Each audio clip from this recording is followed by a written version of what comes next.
আচ্ছা, শেয়ার বাজার কি শুধুই কিছু সংখ্যা আর আঁকাবাঁকা গ্রাফ, নাকি এর আড়ালেও লুকিয়ে আছে মানুষের বিশ্বাস আর দর্শনের একটা বিরাট লড়াই?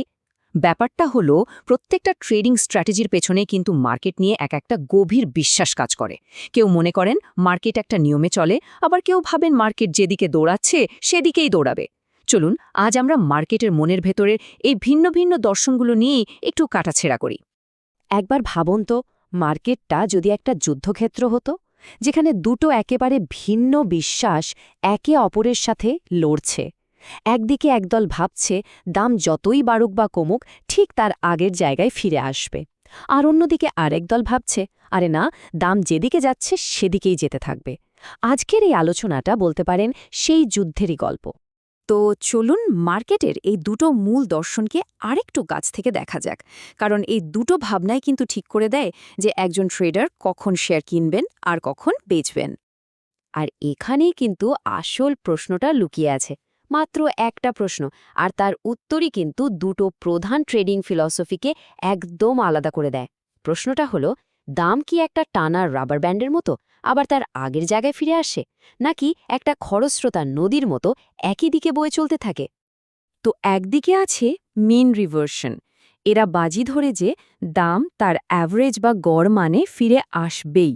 আর ঠিক তার উল্টো দিকে আছে ট্রেন্ড ফলোয়িং, এদের বিশ্বাস হলো মোমেন্টাম বা গতিটাই আসল, ওটা চলতেই থাকবে। বুঝতেই পারছেন, দুটো একদম বিপরীতধর্মী চিন্তা। মিন রিভার্সন ফিলসফিটা কিন্তু বেশ সহজ।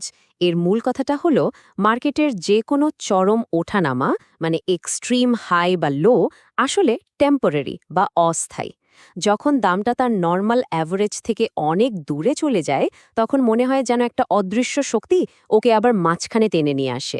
ধরুন, একটা খুব ভালো কোম্পানির শেয়ারের দাম কোনো একটা বাজে খবরের জন্য হঠাৎ করে অনেক পড়ে গেল। মিন রিভার্সন ট্রেডাররা ঠিক এই সময়টাতেই বাজি ধরেন। তারা ভাবেন এই পতনটা সাময়িক, আর দামটা ঠিক আবার তার আসল মূল্যে ফিরে আসবে। আর ট্রেন্ড ফলোয়ার্সরা, তারা ভাবেন ঠিক এর উল্টোটা। তাদের মূল মন্ত্র হল the trend is your friend, মানে ট্রেন্ডই হল আসল বন্ধু। তারা বিশ্বাস করেন যে যখন একটা শক্তিশালী ট্রেন্ড শুরু হয়, তখন মানুষের আবেগ আর বড় বড় কোম্পানির টাকা, এই দুটো মিলে ট্রেন্ডটাকে আরও অনেক দূর নিয়ে যায়। যেমন ধরুন, যখন একটা নতুন টেকনোলজি বাজারে আসে আর সবাই সেটা ব্যবহার করা শুরু করে, তখন ওই টেকনোলজির সাথে জড়িত কোম্পানির শেয়ারের দাম শুধু বাড়তেই থাকে। ট্রেন্ড ফলোয়ার্সরা ঠিক এই চলন্ত স্রোতেই ঘা ভাসিয়ে দেন, কারণ তাদের বিশ্বাস এই ট্রেন্ডটা আরও বেশ কিছুদিন চলবে। আচ্ছা, এই স্লাইডটা কিন্তু বেশ মজার, একটু দেখুন। মিন রিভার্সন স্ট্র্যাটেজিতে জেতার সম্ভাবনা বা উইন রেট কিন্তু প্রায়ই বেশি থাকে, কিন্তু লাভগুলো হয় ছোট ছোট। সমস্যাটা হলো, যখন হারে তখন ক্ষতিটা বেশ বড় হতে পারে।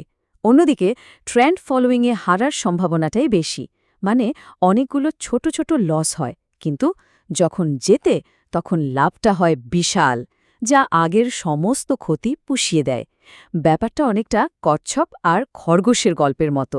একটা হলো ধীর স্থিরভাবে জেতা, আর অন্যটা হলো এক লাফে অনেক দূর চলে যাওয়া। তাহলে প্রশ্ন হলো, একটা মার্কেট যখন একটা নির্দিষ্ট রেঞ্জের মধ্যে ঘুরপাক খায়, মানে রেঞ্জ বাউন্ড থাকে, সেটা কখন একটা নতুন ট্রেন্ডে পরিণত হয়? উত্তরটা হলো ব্রেকআউটের মুহূর্তে। চলুন এই ডিসাইসিভ বা নির্ণায়ক মুহূর্তটা নিয়েই কথা বলা যাক। এই উপমাটা দিলে ব্যাপারটা বুঝতে খুব সুবিধা হয়। ভাবুন, সাপোর্ট লেভেলটা হলো একটা ফ্লোর বা মেঝে, আর রেজিস্ট্যান্স লেভেলটা হলো একটা সিলিং বা ছাদ। দামটা এই মেঝে আর ছাদের মধ্যেই ওঠানামা করছে। ব্রেকআউট হলো ঠিক সেই মুহূর্তটা যখন দাম এই মেঝে বা ছাদটা সজোরে ভেঙে ফেলে। টেকনিক্যালি বলতে গেলে ব্রেকআউট হলো সেই মোমেন্টটা যখন বায়ার আর সেলার্সদের মধ্যে পাওয়ারের ব্যালেন্সটা বদলে যায়। একটা সত্যিকারের শক্তিশালী ব্রেকআউটের পেছনে কিন্তু সাধারণত প্রচুর ট্রেডিং ভলিউম থাকে। এর মানে কি? এর মানে হলো মার্কেটের বড় বড় প্লেয়ার্সরা এই মুভটাতে অংশ নিচ্ছে, আর তারা এটাকে সিরিয়াসলি নিচ্ছে। একটা টিপিক্যাল ব্রেকআউট সাধারণত 3টে ধাপে হয়। প্রথম ধাপ কনসলিডেশন, মানে দামটা একটা নির্দিষ্ট রেঞ্জের মধ্যে ওঠানামা করে, শান্তশিষ্ট থাকে। দ্বিতীয় ধাপ দ্য ব্রেক, হঠাৎ করে দামটা ওই রেঞ্জ ভেঙে বেরিয়ে আসে। আর ৩ নম্বর এবং সবচেয়ে গুরুত্বপূর্ণ ধাপ হল কনফার্মেশন, মানে দামটা ওই নতুন লেভেলেই থেকে যায়, পুরনো রেঞ্জে আর ফিরে আসে না। এটাই কিন্তু একটা সাকসেসফুল ব্রেকআউটের আসল লক্ষণ। এখন সবচেয়ে বড় প্রশ্ন হল, মার্কেট যে একটা ব্রেকআউটের জন্য তৈরি হচ্ছে, এটা কি আগে থেকে বোঝার কোনো উপায় আছে? হ্যাঁ, আছে। আর এর জন্য একটা দারুণ টুলও আছে। আর এখানেই টেকনিক্যাল অ্যানালিসিসের আসল মজাটা। এমন কিছু ইন্ডিকেটর বা টুল আছে যা মার্কেটের ভোলেটিলিটি বা অস্থিরতা মেপে আগে থেকেই একটা বড় মুভের ইঙ্গিত দিতে পারে। এর মধ্যে একটা খুব পাওয়ারফুল টুল হল বলিঙ্গা ব্যান্ডস। জিনিসটা কি? এতে ৩টে লাইন থাকে, মাঝেরটা হলো একটা সিম্পল মুভিং অ্যাভারেজ, আর এর দুই পাশের দুটো ব্যান্ড মার্কেটের ভলাটিলিটি অনুযায়ী কখনো কাছে আসে, আবার কখনো দূরে সরে যায়। এটাকে অনেকটা মার্কেটের শ্বাস-প্রশ্বাস মাপার যন্ত্রের মতো ভাবতে পারেন। যখন মার্কেট শান্ত, ব্যান্ডগুলো চেপে আসে, আর যখন অস্থিরতা বাড়ে, ব্যান্ডগুলো ছড়িয়ে যায়। এই যে ব্যান্ডগুলো চেপে আসে, এই অবস্থাটাকে বলে দ্য স্কুইজ, আর এটা কিন্তু খুব গুরুত্বপূর্ণ একটা সিগন্যাল। যখন বলিঞ্জার ব্যান্ড দুটো খুব সরু হয়ে আসে, এটা অনেকটা ঝড়ের আগের শান্ত অবস্থার মতো। এর মানে হলো মার্কেট ভেতরে ভেতরে শক্তি জমা করছে আর একটা বড় মুভের জন্য তৈরি হচ্ছে। আর স্কুইজের পরেই আসে এক্সপ্যানশন। যেই না দামটা ব্রেকআউট করে, ব্যান্ড দুটো হঠাৎ করে চওড়া হয়ে যায়। এটা হলো ভোলাটিলিটির বিস্ফোরণ। বেশিরভাগ ট্রেডার কিন্তু ঠিক এই মুহূর্তের জন্যই অপেক্ষা করে থাকেন। আচ্ছা, এবার চলুন একটু বড় ছবিটা দেখি। এমন একটা ইন্ডিকেটর নিয়ে কথা বলি যেটা পুরো মার্কেটের সেন্টিমেন্ট বা মেজাজটা বুঝতে সাহায্য করে। এটার নাম হলো ভেক্স বা ভোলাটিলিটি ইন্ডেক্স।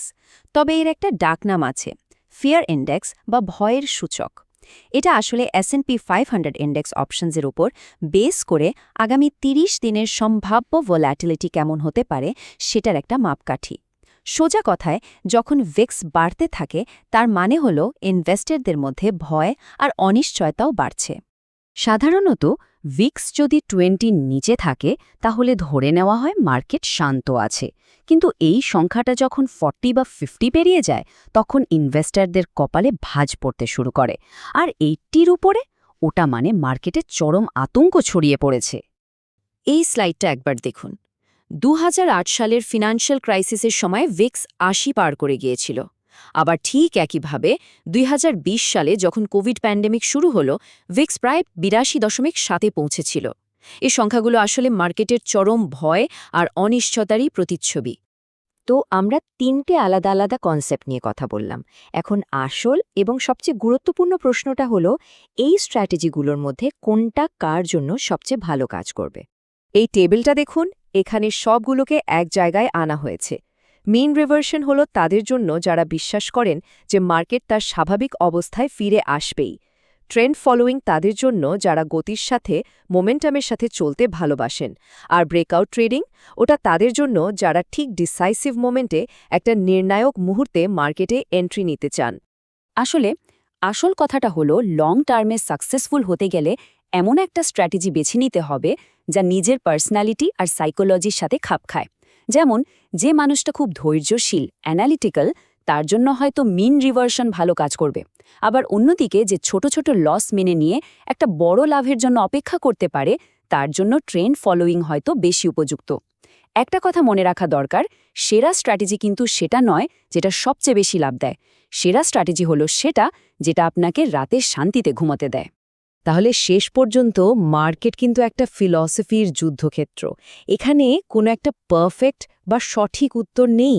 আসল প্রশ্নটা হলো, এই দর্শনগুলোর মধ্যে কোনটাকে আপনি নিজের করে নেবেন আর কোনটাতে দক্ষতা অর্জন করবেন।